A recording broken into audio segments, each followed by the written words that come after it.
knowledge. Then computer engineering, that's something very close to all of us. That's about building fast computers in the context of AI. Then we also have control theory, that's about design systems that maximize an objective function over a period of time.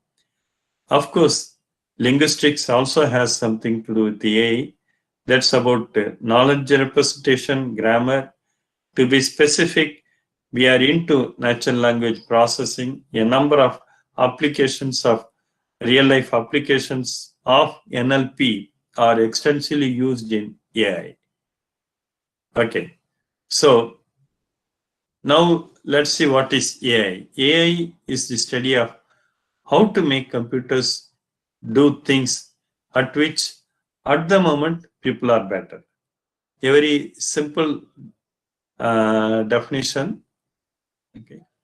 Now, stepping back even farther, can we build artificial people? Some interesting historical thing. This is presented just to get the overall picture of AI. Okay, there have been many historical attempts, spanning over several hundred years in the past, so that what we are today is mostly due to the attempts earlier. Okay, the modern quest for robo and intelligence agents and us versus them. Okay. Okay. A very interesting thing. The historical attempt, the first one, mainly Frankenstein. The original story published by Mary Shelley in 1818 describes the attempt of a true scientist to create life. So the scientist main objective was to create the life. Okay, some illustration is there, and of course you have the URL if somebody wants to know more about that. Then the next one, the automaton chess player, the automaton trumpeter, then mechanical theater. These are some of the attempts in the past. Then you also have amazing talking machines.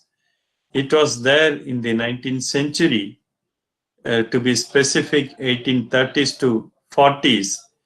The Ephonia and other early talking devices are described in detail in a paper by David Lindsay called Talking Head. Of course, we do have such kind of things in a kind of magic show.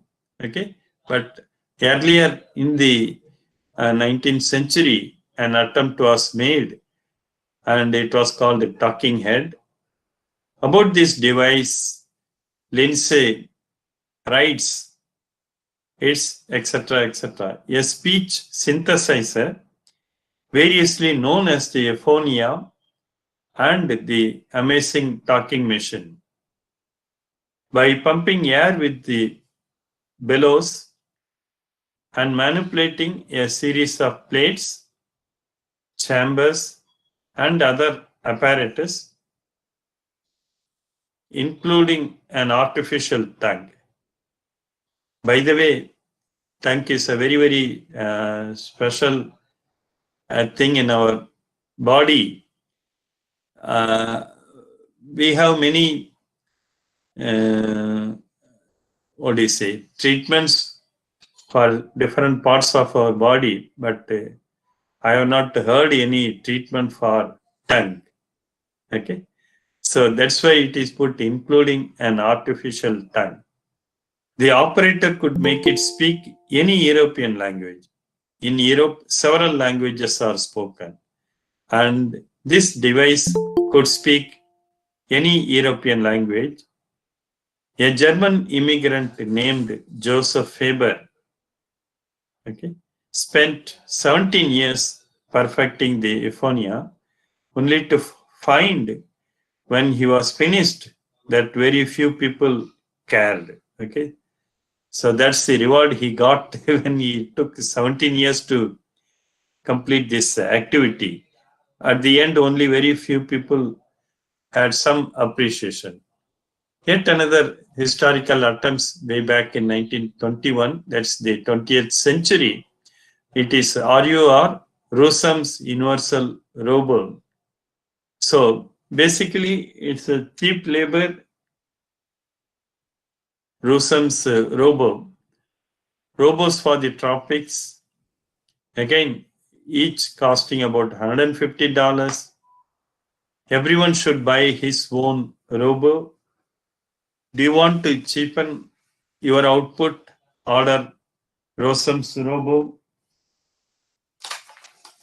Some references state that the term robo was derived from the Czech word robota, meaning work, while others propose that robota actually means forced workers or slaves.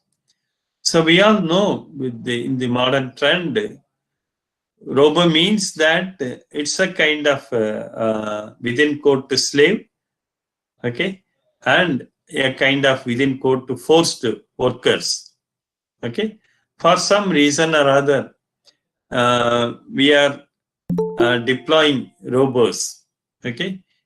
So meaning that it is forced to work, it is in a way a kind of slave, okay. That's the Czech word robot term, and this later view would certainly fit the point that Kepek was trying to make, because his robot eventually rebelled against their creators. See the thing that after design they started rebelling against their creators, ran amok and tried to wipe out the human race and so on and so forth.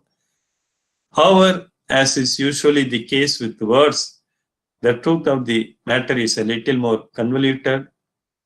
In the days when Czechoslovakia was a feudal society, Robota referred to the 2 or 3 days of the week that peasants were obliged to leave their own fields to work without remuneration on the lands of noblemen. For a long time after the feudal system had passed away, roboto continued to be used to describe work that one wasn't exactly doing voluntarily or for fun, while today's younger Czechs and Slovaks tend to use roboto to refer to work that's boring and uninteresting. Okay, that's yet another perspective on robots. Okay, uninteresting and boring. Now let's quickly look at the roots of modern technology. Please note that any modern technology must have some roots in the earlier times. Now this particular thing had started way back in 5th BC when Aristotelian logic invented. Then 1642, that's the 17th century, Pascal built an adding machine. Then again, towards the end of 17th century, Leibniz designed an reckoning machine. Then 19th century, Charles Babbage's very well-known analytical machine, and Adam, a well-known specialist in programming, writes of the engine. The analytical engine has no pretensions whatever to originate anything. It can do whatever we know how to order it to perform. Please note the thing, it can do whatever we know how to order it to perform. Okay, so it's in your hand. Okay, what all you want that machine to do. The roots, the logic, the 1848 George Boole, who is considered as the father of logic. Okay, a very simple illustration with the help of a Venn diagram. You have 3 items: chocolate, nuts, and mint.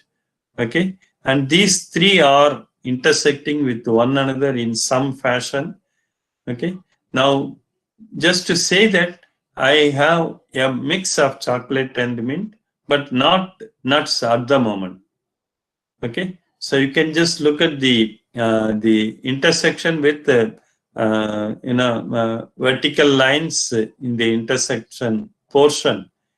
Okay, and this vertical line has something common with the chocolate and mint.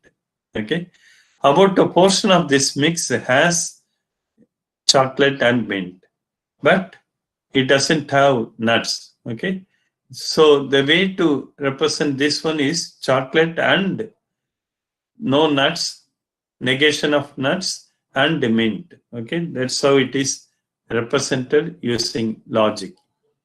And mathematics in the early 20th century, will logic be the key to thinking? Okay, think and tell. Okay, in the early 20th century, that is 1900, Hilbert's program and the effort to formalize mathematics, then later Kurt Gödel's paper on formally undecidable propositions, then in 1936, Alan Turing's paper on computable numbers with an application to the ascending problem. Now, came in 1945 the advent of the computer called ENIAC, the first electronic digital computer. So you can just see it will occupy almost a floor in a big hall. Okay, that's the kind of space required to house the earliest computer in the late 1950s, 40s. The first stored program computer in 1949, and we are all wondering how does this AI term came into picture. Okay, way back in 1955, in the month of August, there was a Dartmouth conference, and it was proposed by a few specialists that we propose that, I quote, we propose that a 2-month, 10-man study of artificial intelligence be carried out during the summer of 1956 at Dartmouth College in Hanover, New Hampshire. The study is to proceed on the basis of the conjecture that every aspect of learning or any other feature of intelligence can, in principle, be so precisely described that a machine can be made to simulate it. Please note the last thing. A machine can be made to simulate. They were not so ambitious, but they only hoped that you could simulate that. Okay. Now, this is a rough timeline and a big picture. In the 50s to 60s, it was basically a kind of academic thing, and it was there for some time, a very nominal growth. Then in the 80s to 90s, it started seeing some revenue, and also in the 90s, once again, it was just a kind of academic and routine. And the Dartmouth Conference, 1956, and just look at the thing, for nearly 25 years, not much was happening.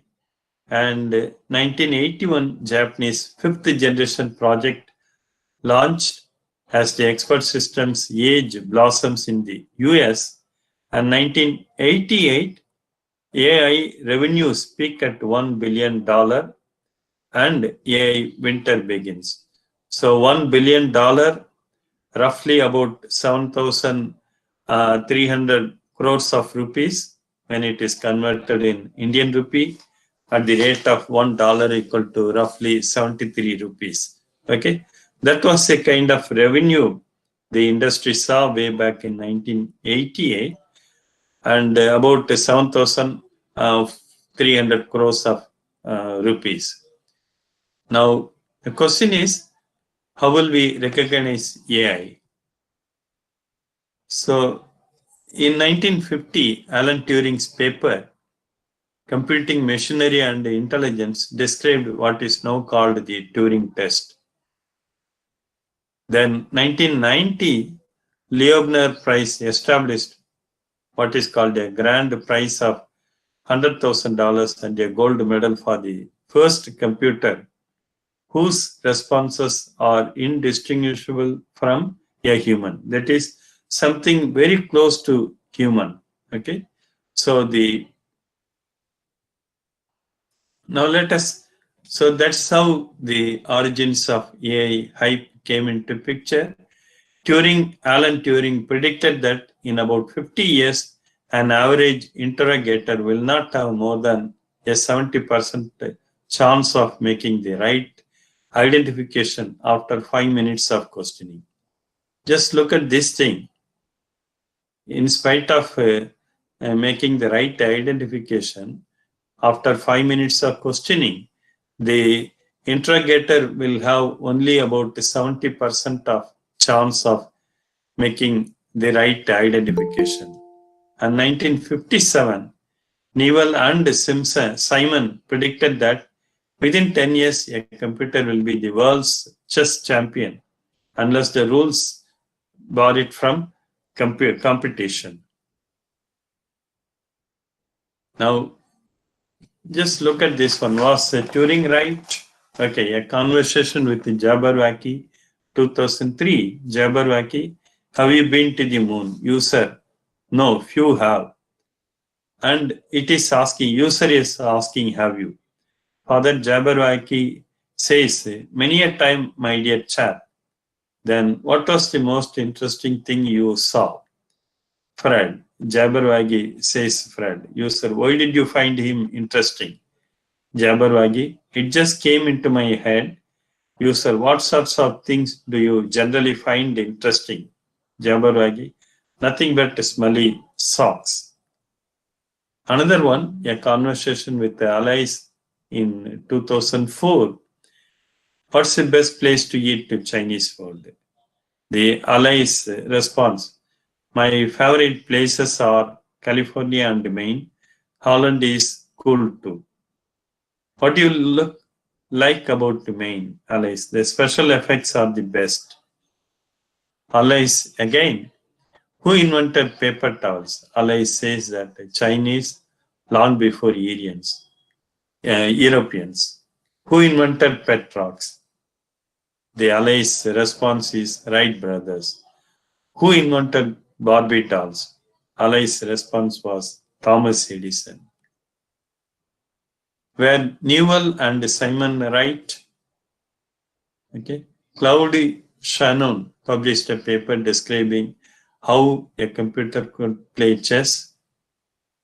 1957, Newell and Simon predicted that a computer will beat a human at chess within 10 years. Then 1967, McHugh was good enough to achieve a Class C rating in tournament chess.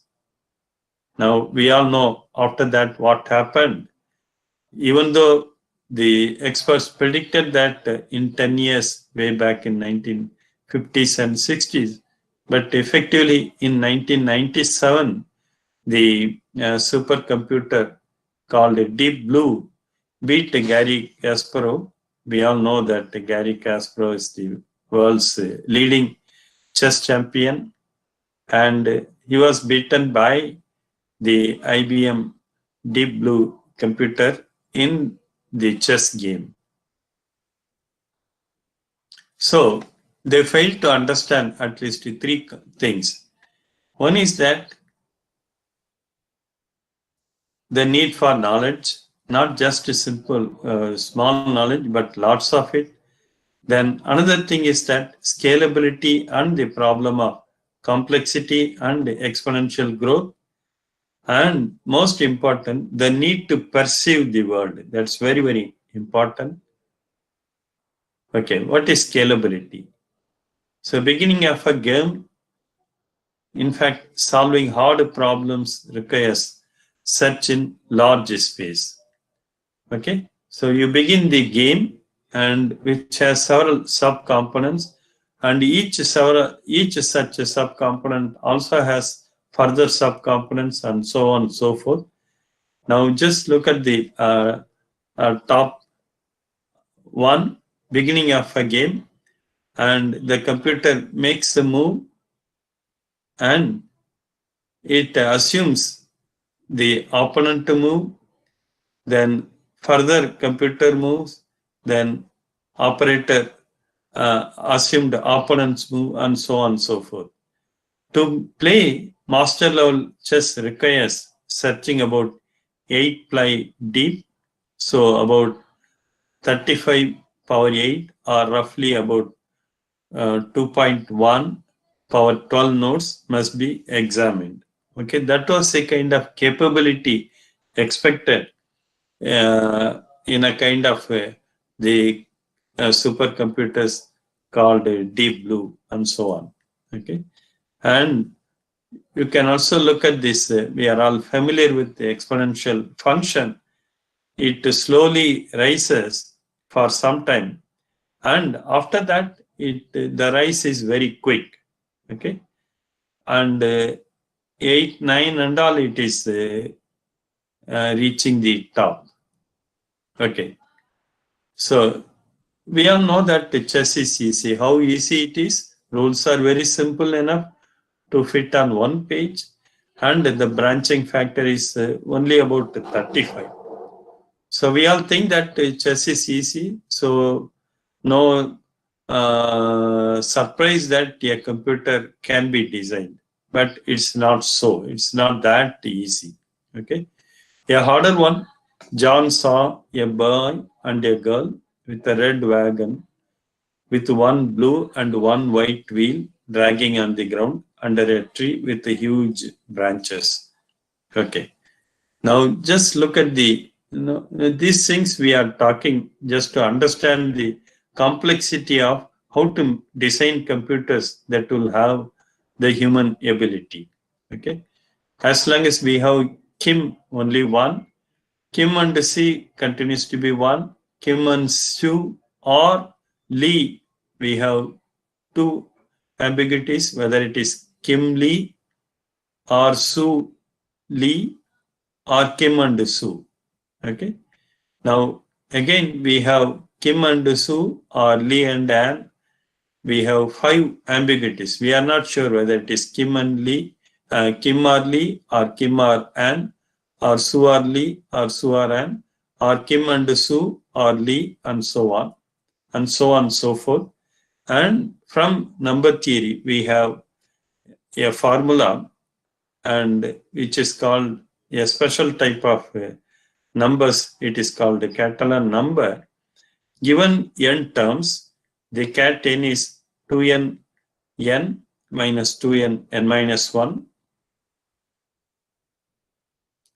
Can we get around the search problem? Okay.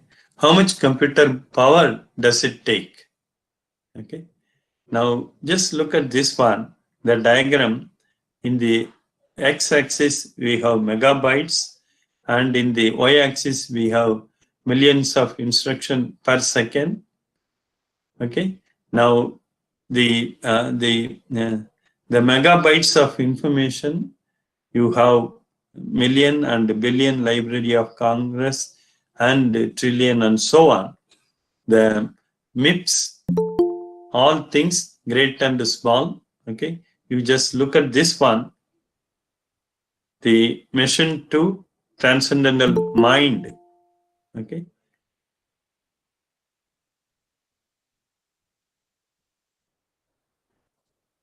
So in the early 20th century, we just had 1 billionth of computer and IBM tabletter and so on. Slowly, steadily, we are now in an era of MIPS per $1,000, and the brain power equivalent per $1,000 of computer is equivalent to human or monkey and mouse and so on.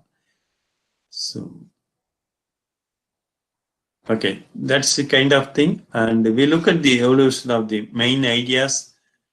Okay, wings are not, games, mathematics, and other knowledge, whether you have poor tasks, then the silver bullet, then knowledge-based systems, hand-coded knowledge versus machine learning, then low-level sensory and motor processing, and the resurgence of sub-symbolic systems, robotics, NLP, programming languages, cognitive modeling. Now, here is a diagram which gives a quick picture about the symbolic versus sub-symbolic. Now, sub-symbolic AI model intelligence at a level similar to the neuron. Let such things as knowledge and planning emerge. That's the main focus of sub-symbolic AI. In the case of symbolic AI, model such things as knowledge and planning in data structures that make sense to the programmers that build them.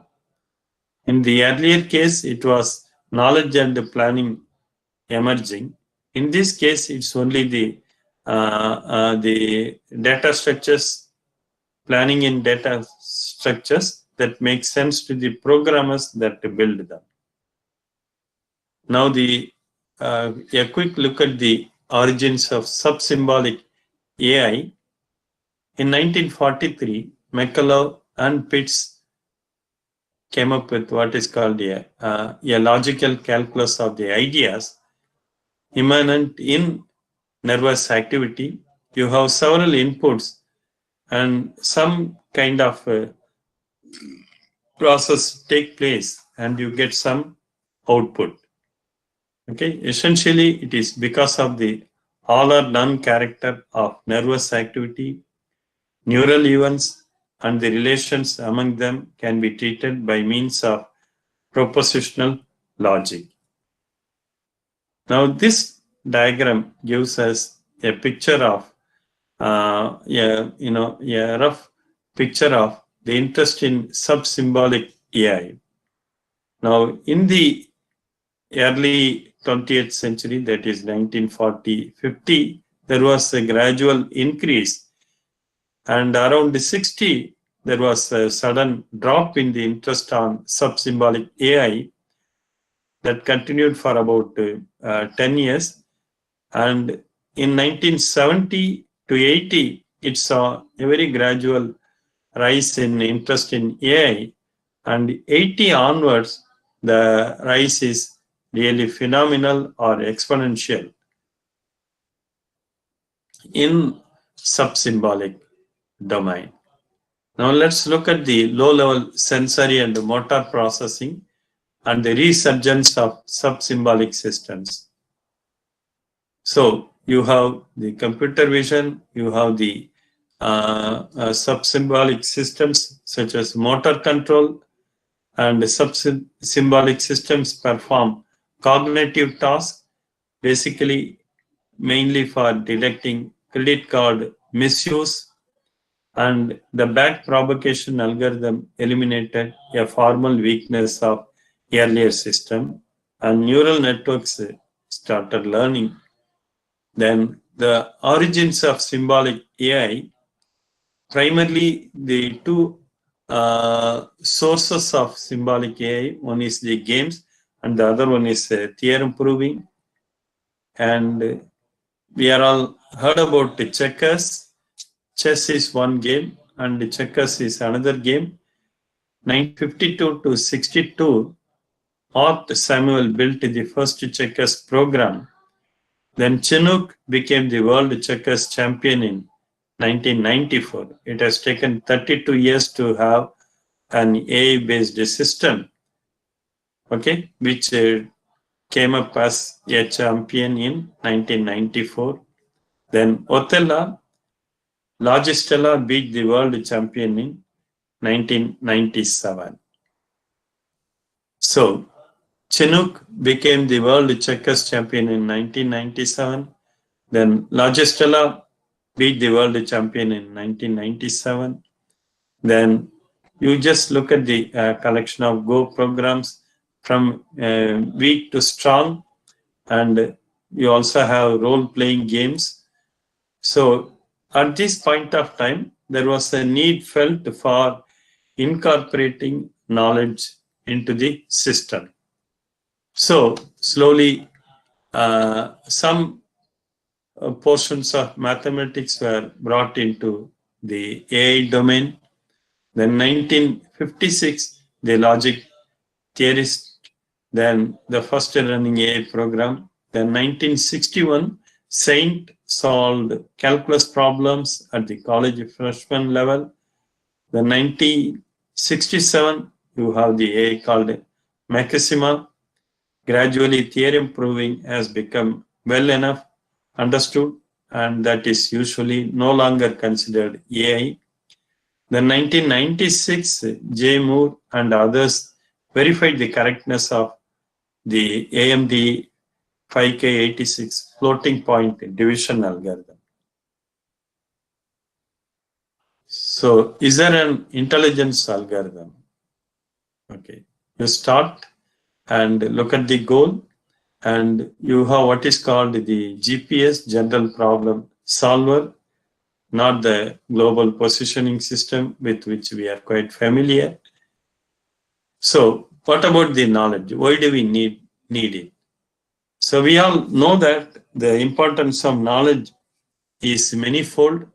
Okay, first to make sure that we are comfortable in the domain of our interest, and we also go on acquiring new knowledge for the purpose of being competitive in the chosen area, so and so on and so forth.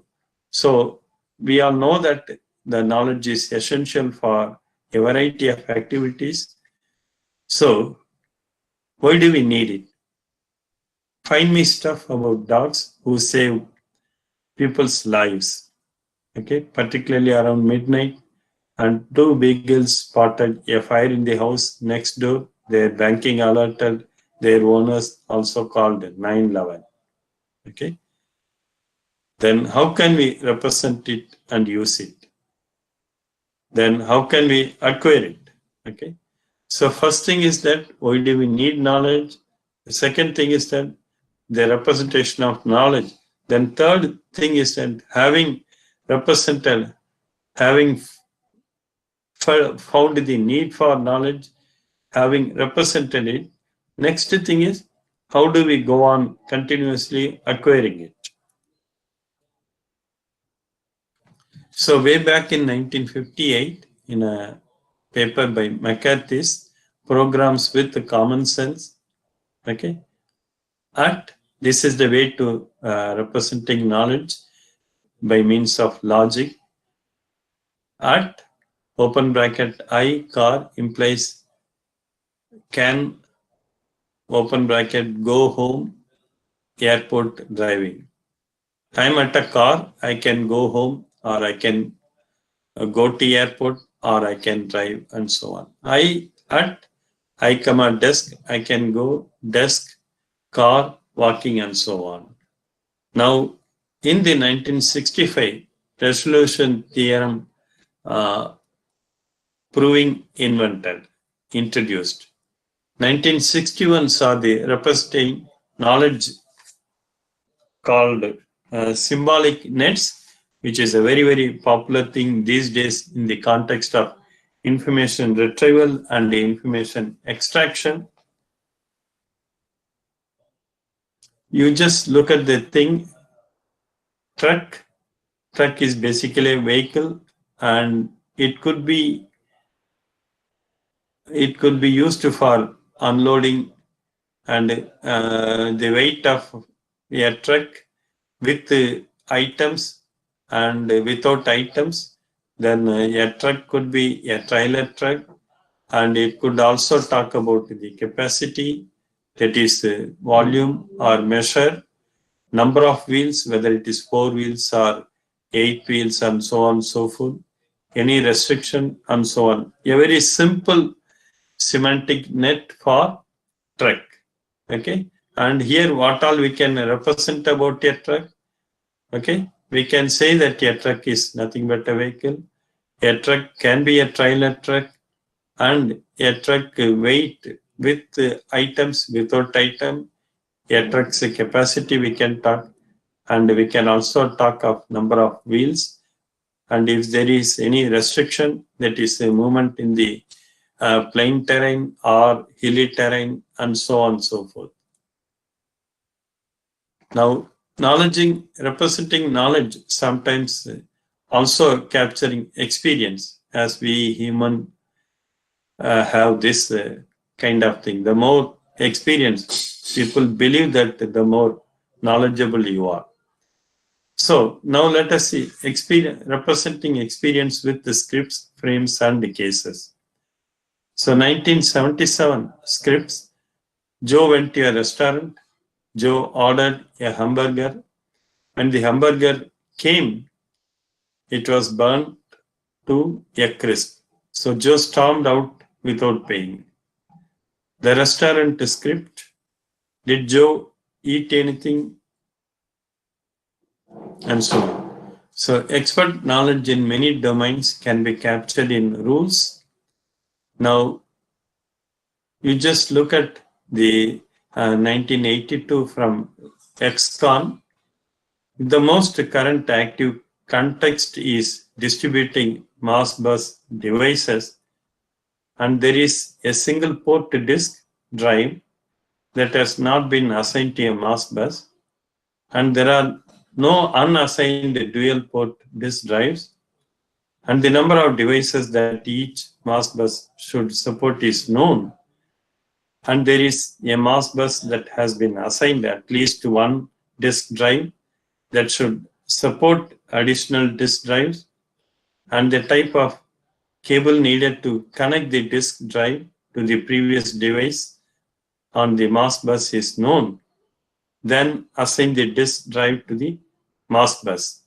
Now just look at how how complicated to represent the knowledge. You need to figure out several rules before you you represent the knowledge. Okay, so many conditions are there, so many requirements are there, and finally the task is assign the disk drive to the mass bus. That's all. But before doing that, you need to represent so many knowledge components. Now, often we also have probabilistic, and MISIN is one of the most well-known medical expert system. And the moment you hear the word medicine, most often it is more to do with the probabilistic, in the sense that there is a chance that you will recover in a few days' time, and so on and so forth. Okay, so MISIN is one of the most popular expert system related to medical domain, and it attaches probability like numbers to rules. Okay, if the strain of the organism is gram positive, and the morphology of the organism is coccus, and the growth of conformation of the organism is clumps, then there is suggestive evidence within bracket 0.7 that the identity of the organism is Staphylococcus. So in the 1970s, probabilistic models of speech recognition were introduced, and the 80s, statistical machine translation systems were made available, and 90s saw large-scale neural networks. Now, let us look at the rise of expert system. In 67, Dendral, a rule-based system that inferred molecular structure from mass spectral and NMR data. And 74, the MISIN, a rule-based system to recommend antibiotic therapy. 1975, Metadendral learned new rules of mass spectrometry, the first discoveries by a computer to appear in a refereed scientific journal. Then 79, after 4 years of mycin, called e-mycin, the first expert system shell. Then 80s, the age of expert systems. So from 79 to 83, it was basically selling expert system as shells. And 1980, XCON R1, first real commercial expert system at Dell. DEC configures the VAX system. Then 81, Japanese fifth generation project launched as the expert systems age blossoms in the US. 84, Gold Kill Common Lisp. 86, neural net startup companies appear. Then 88, as we already mentioned, the AI revenues peak at $1 billion. And the current stock of expert system, medicine, one example, domain, medicine, has expert systems whose tasks include arrhythmia recognition from electro ECGs, coronary heart disease risk group detection, monitoring the prescription of restricted use antibiotics, early melanoma diagnosis, gene expression data analysis of human lymphoma, breast cancer diagnosis. And we have expertise in building our own expert system. Just to get a feel of it, you have e-expertise to go. The URL is given. Then acquired intelligence, another URL. So taking the SAT exam, SAT stands for Scholastic Aptitude Test Exam, which is a primary exam for students seeking admission to universities programs. Okay. The question is, sodium acid is used in airbags to rapidly produce gas to inflate the bag. The products of the decomposition reaction are the options: A, Na and water, B, ammonia and sodium metal, C, N2 and O2, D, sodium and nitrogen gas, E, sodium oxide and nitrogen gas. The correct answer is sodium and nitrogen gas. And just see how the system generated this answer.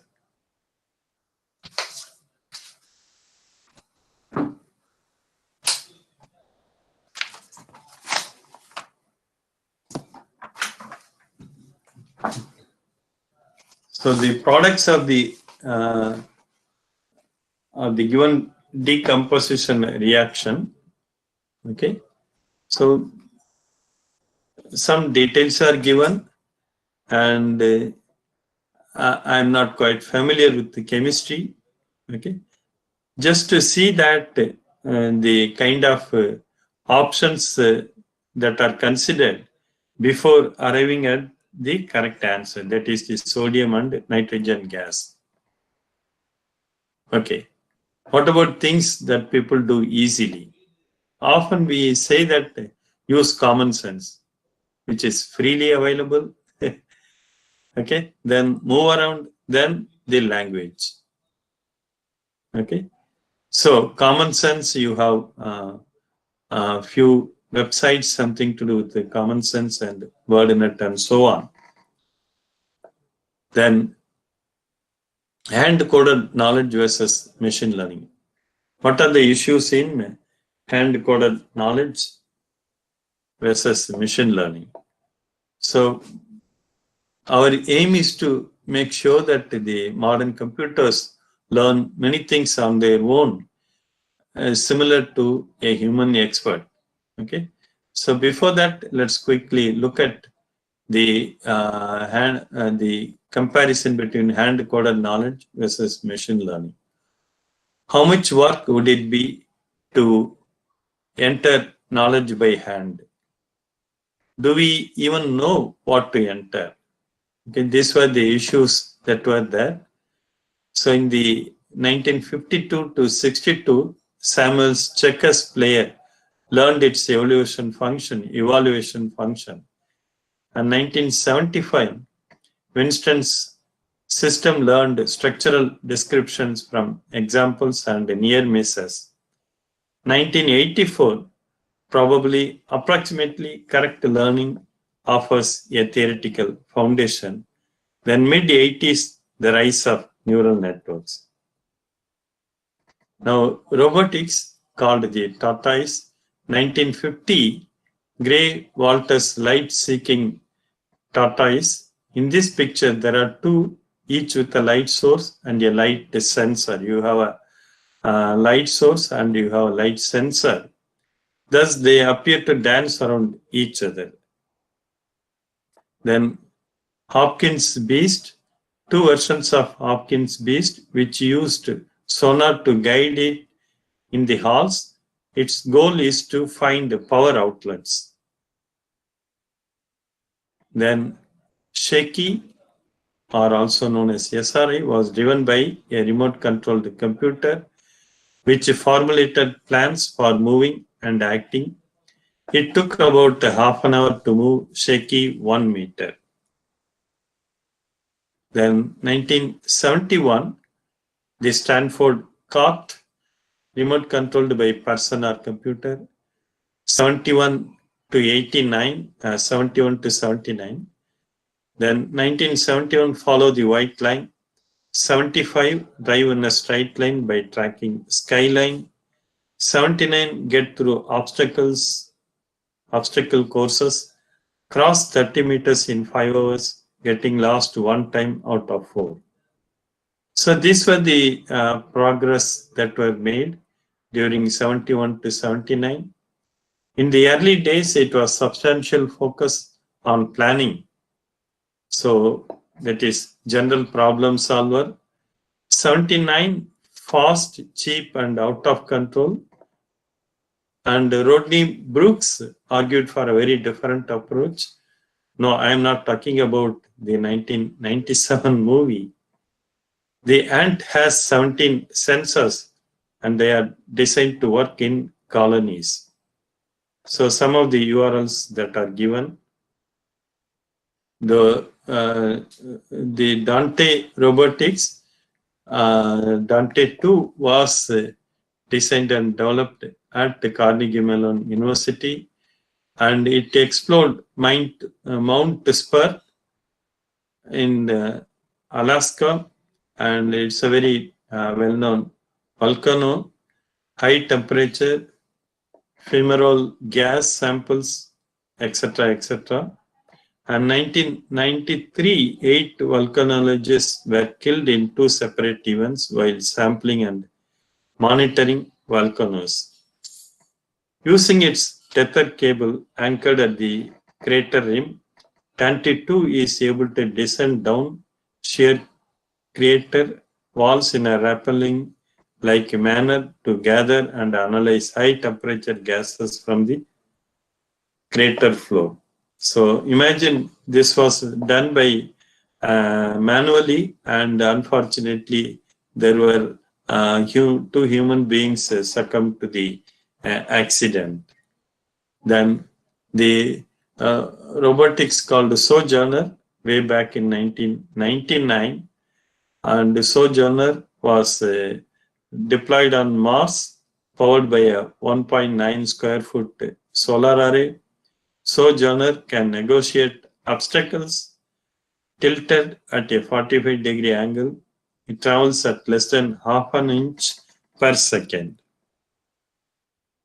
Then the Mars rover, there is a very interesting URL about the tutorial on rovers. Then Sandstorm, unmanned off-road race. So 142 miles from Boston to Las Vegas. Then moving around and picking things up. Phil, the drug robo, introduced way back in 2003. Then very well-known and long-serving Japanese invention, Aibo pet dog. Then, so you'll be wondering, what do I do with it? Okay, here this Aibo first official Robe Cup soccer match, and this is a picture from 2003 competition, and COG way back in 1998. Humanoid intelligence requires humanoid interactions with the world. Then at the other end of the spectrum, you have Roomba, a robo vacuum cleaner. Now, let us look at the next domain. That's called the NLP. So, we are all quite familiar with our day-to-day real-life applications of NLP in many, many domains. And way back in 1964, the student solves algebra word problems. The distance from New York to Los Angeles is 3,000 miles. The average speed of a jet plane is 600 miles per hour. Find the time it takes to travel from New York to Los Angeles by jet. So then yet another problem. Elisa models a Rogerian therapist. Young woman, men are all alike. Elisa puts a counter question: in what way? Young women, they are all bugging us about something specific or other. Then Elisa asks, can you think of a specific example? And young woman replies, well, my boyfriend made me come here. Elisa, your boyfriend made you come here? Now, 1966, Alpac report kills work on machine translation. Then 1971, the system called SHR-DLU. Then Shank, a richer limited domain, mainly in the context of children's stories. Susie was invited to Mary's birthday party. She knew she wanted a new doll, so she got it for her. Then Shank, scripts add a knowledge layer, restaurant stories. Then 70s and 80s saw sophisticated grammars and parsers. But suppose we want generality. One approach is shallow systems that fund the complexities of meaning.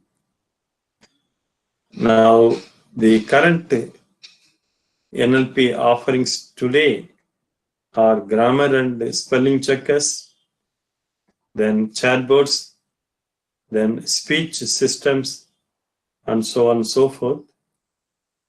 The machine translation and early natural language applications, it started way back in 1949 when the Warren Weaver's memo suggesting machine translation. Then the Alpac report kills government funding. Then Sistran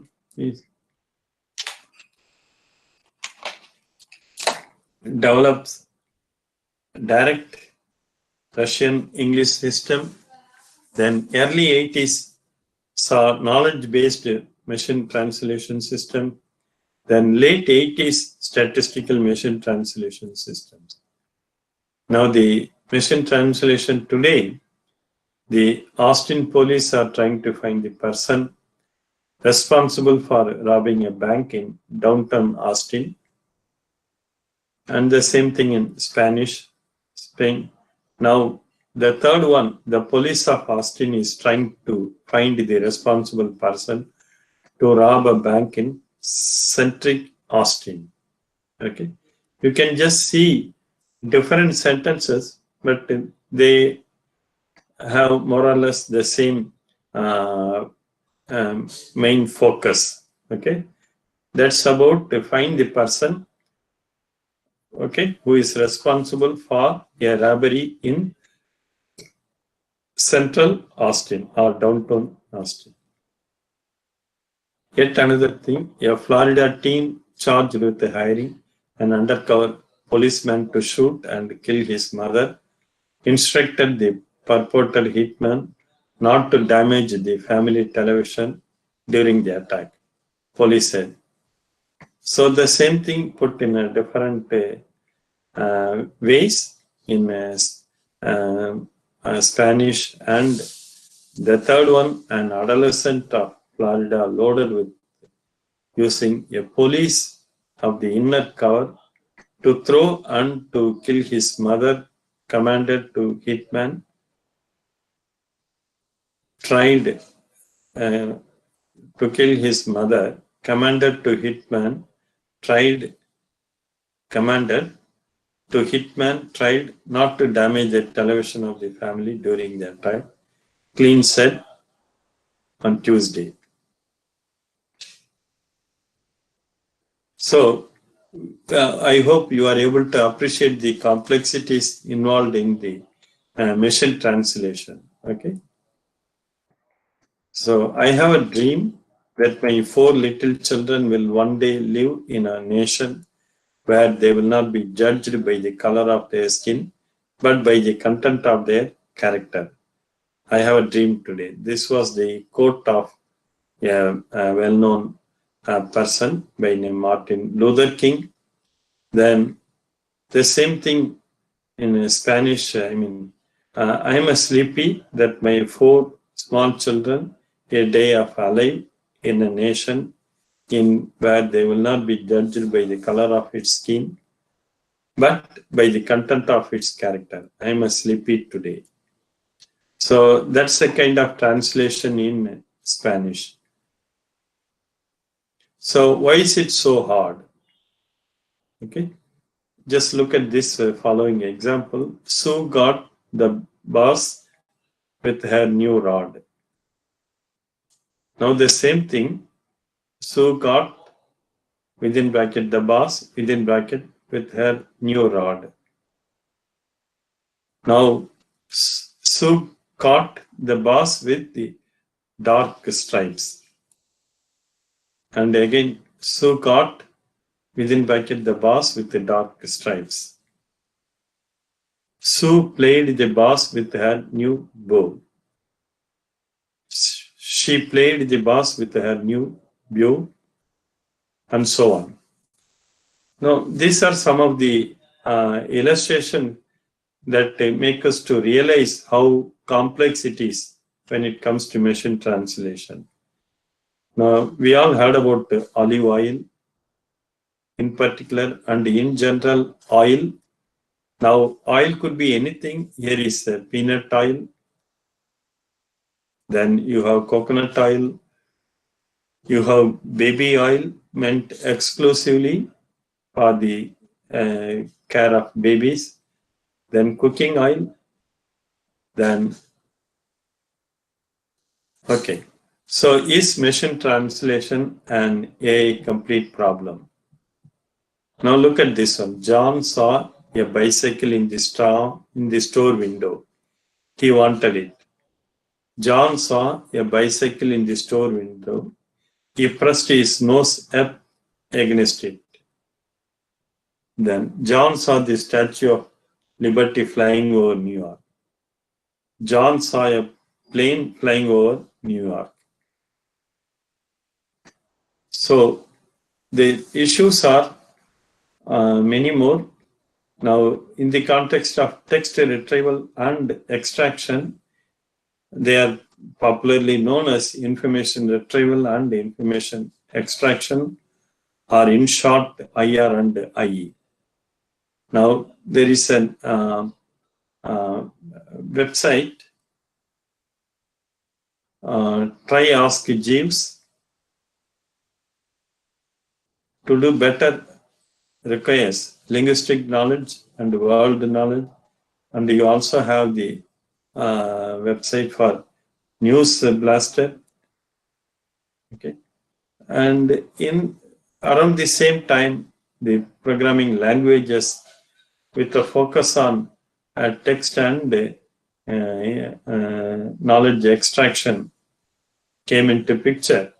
The 1958 saw the Lisp and a functional programming language with a simple syntax.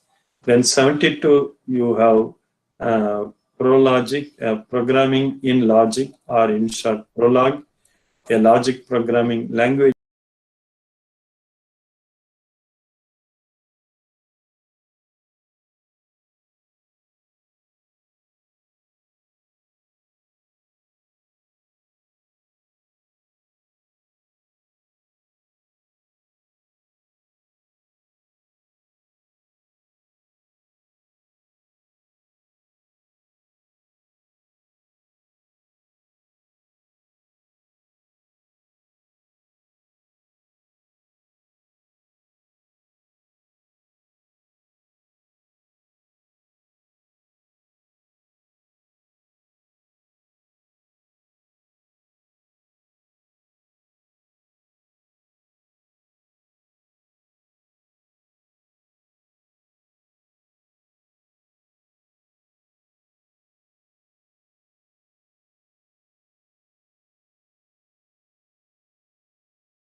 so on. And you have search, plan, and prove, and you have autonomy, you have human AI interaction, and so on. This is provided by the Carnegie Mellon University in the context of machine learning. Let's look at the quick play. First thing is, can computers recognize speech? Can computers understand speech? Can computers learn and adapt?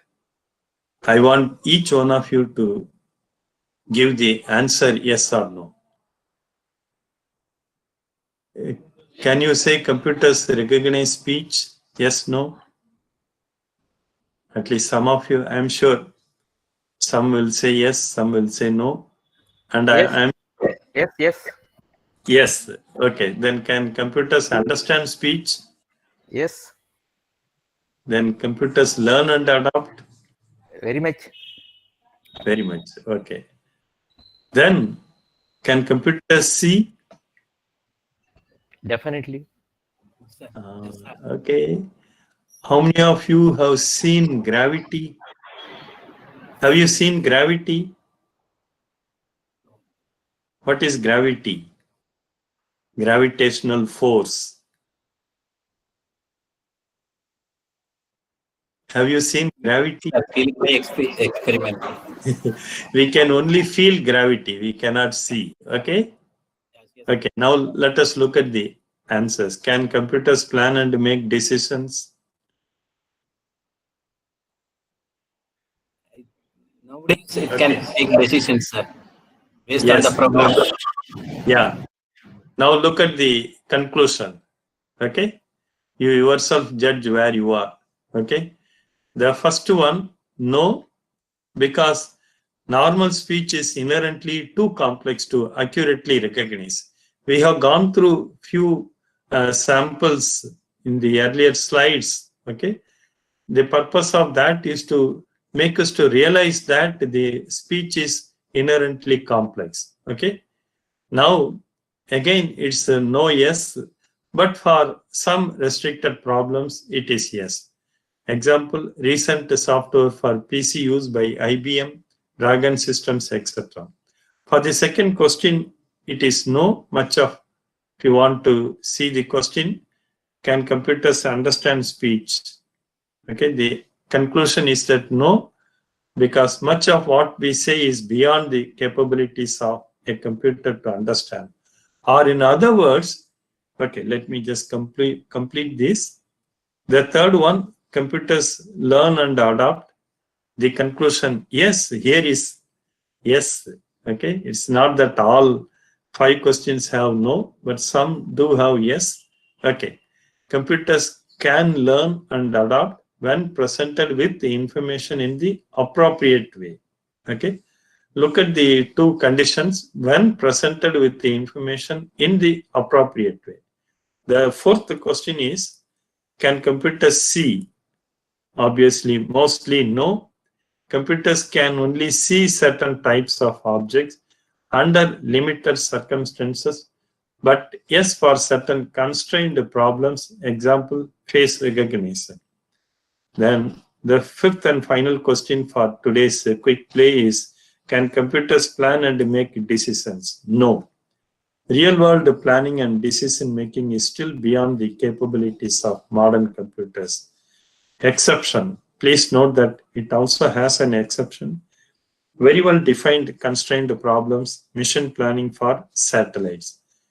Now you'll be wondering, so what, I listened to some presentation on AI, so what, I listened to some presentations on robots, control and things like that. Okay. Now look at each no. Each no is inviting you to consider further on that, possibly to make it yes. Okay.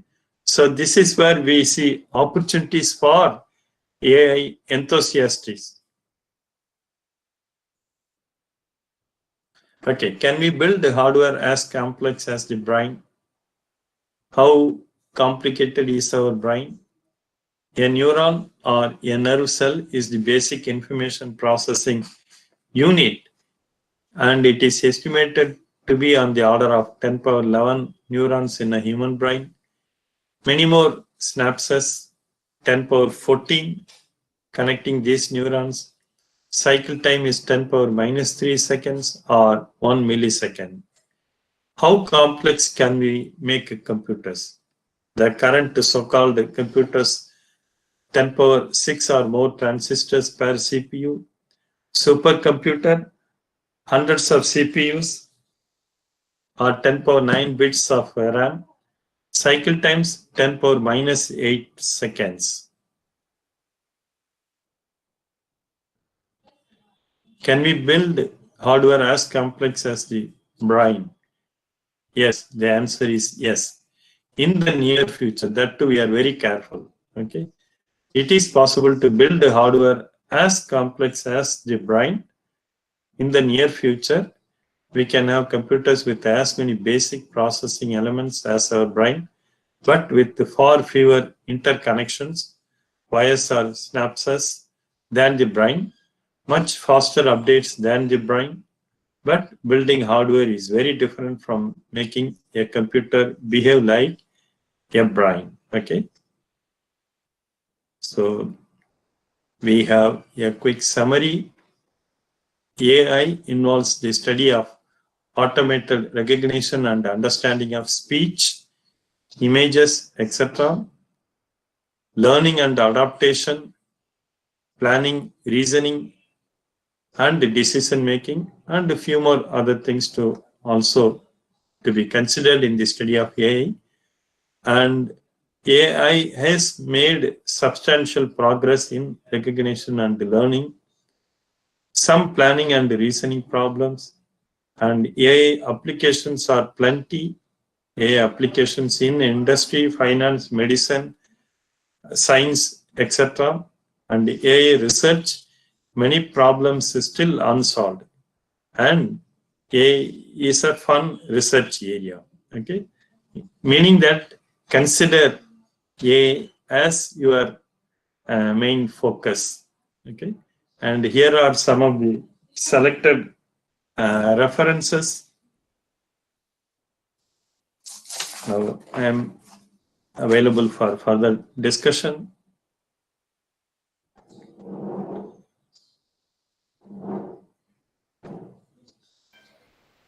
Thank you so much, sir. We would be displaying the questions shortly. Yes, madam.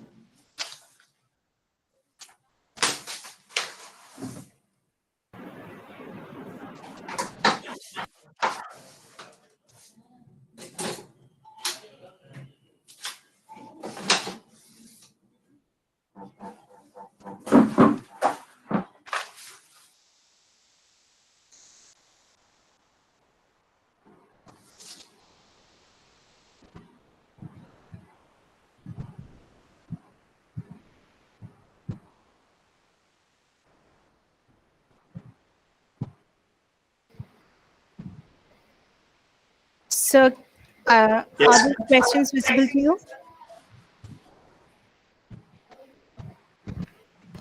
Just a minute.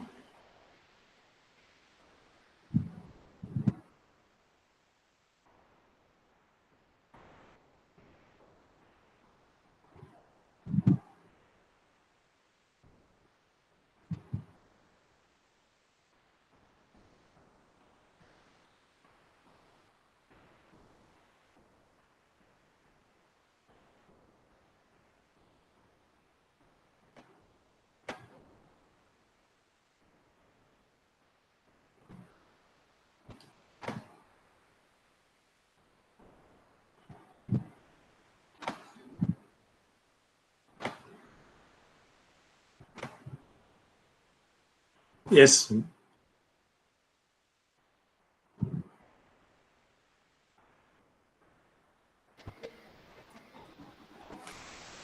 Sir, is our screen visible to Yes. you? Yes. Is speech recognition a natural language processing? Okay. The first question is, it depends. Speech recognition in what context? Speech recognition also has many different applications. So sometimes it is also treated as NLP. The second question is, which programming language is best for NLP? These days we are into several tools that are available. So one can consider there is no single language one can say which is best. Again, depends on the domain of applications of NLP. So you have many user-friendly tools that are available. Certain tools also open source tools freely available and so on. Okay. So the difference between AI and ML. So we have seen AI as a tool. Okay. ML is something like ML is something like, yet another enabler of AI. Can AI beat natural intelligence? So that's for you to consider challenging AI. Okay, and I'm sure the participants can consider challenging the natural intelligence. Think of designing, putting an AI system that challenges natural intelligence. By the way, what is natural intelligence? That needs some clarity. Okay, and is it a constant one or dynamic, and so on. Okay, so these issues to be kept in mind when you think that you can have an AI that is to challenge natural intelligence. Okay, the answer is partially yes, partially no. But then scope of psychology cognitive research in AI, plenty of things are there in AI. In fact, if you have cognitive expertise, you can solve many AI problems gainfully. So there is a vast scope for cognitive science experts in exploiting the AI applications.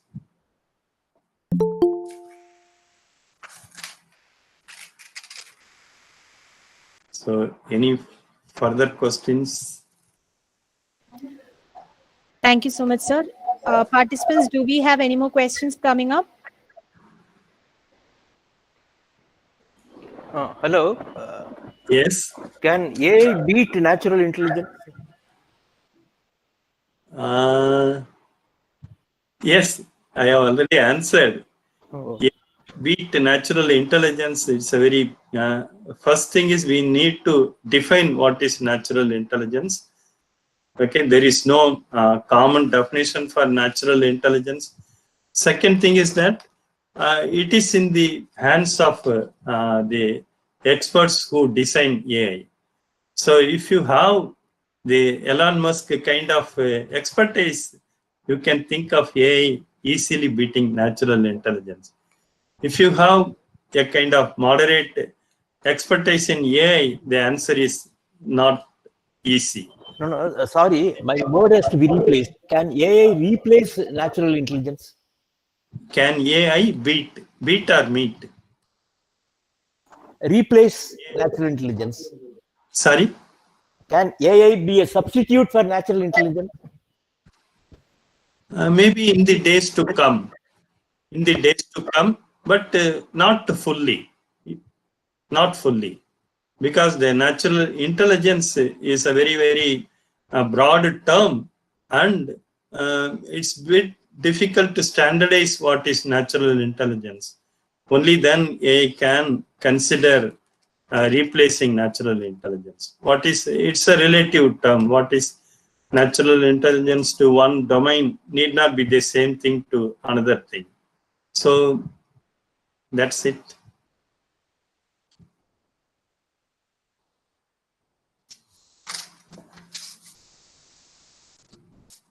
Yes. Any more Thank you, questions? sir. Any more questions?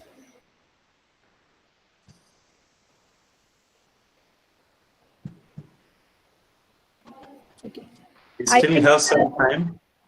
Madam, we still still have some time, or Yes, sir, we have time, but okay. I don't think any more questions are coming up. Participants, you Okay. can please unmute yourself and ask your questions. Okay.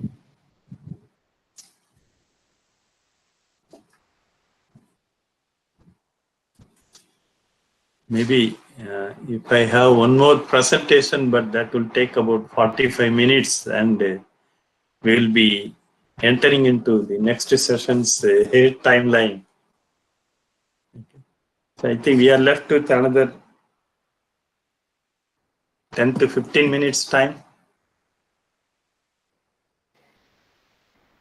Yes, sir, no problem. If you want to continue, you can very well, sir. Yeah. Now, I just want to summarize what we talked today. We just had the some foundations of AI.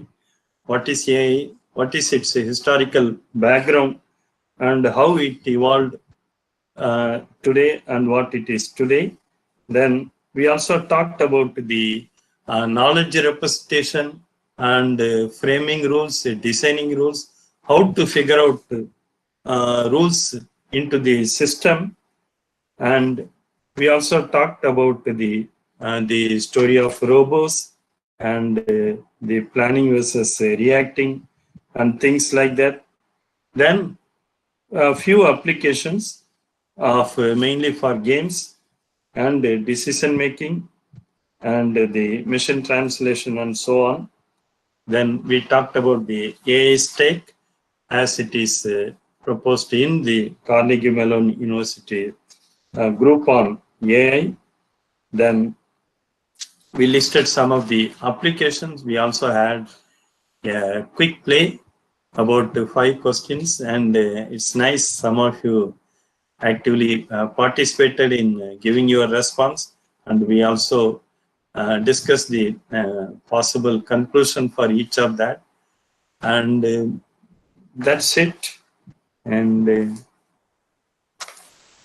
so if no further discussion, I thank the organizers for inviting me to present this talk on AI, foundation models and applications. And I also appreciate each participant's interest in listening to this presentation. And thanks for the interaction. And I thank the college administration for enabling this activity. And thank you all. Wish you all the best. Thank you. Sir, we have one question that has come up on the Yes. chat box. Yes. Shall I read it out to you, sir? Yes. So, what are the reputed courses available on AI in India? Okay. Now, reputed at what level? We have these days, AICT has permitted the BTech in artificial intelligence and data science.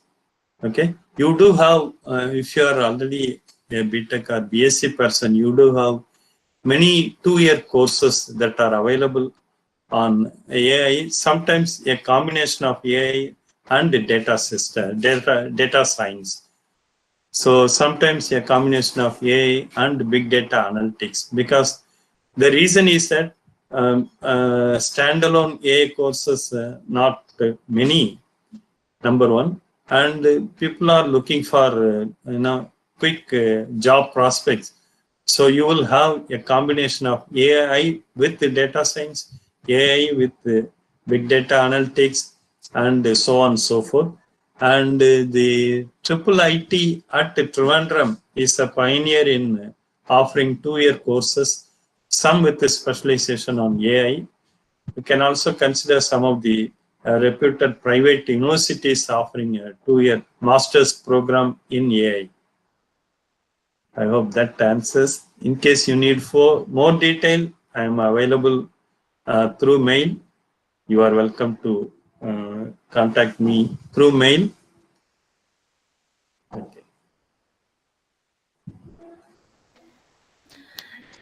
Thank you so much, sir.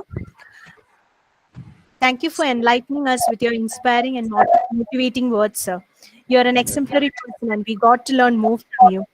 On behalf of Test Management and faculty and staff of Department of Electronics at Test, I wholeheartedly thank you for having shared your vital time out of the busy schedule today. Thank you so much, sir. Welcome. Wish you all the best. Bye.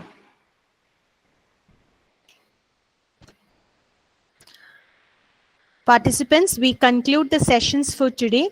We'll continue with our STTP tomorrow, and tomorrow's session will begin at sharp 9:30 a.m. Thank you.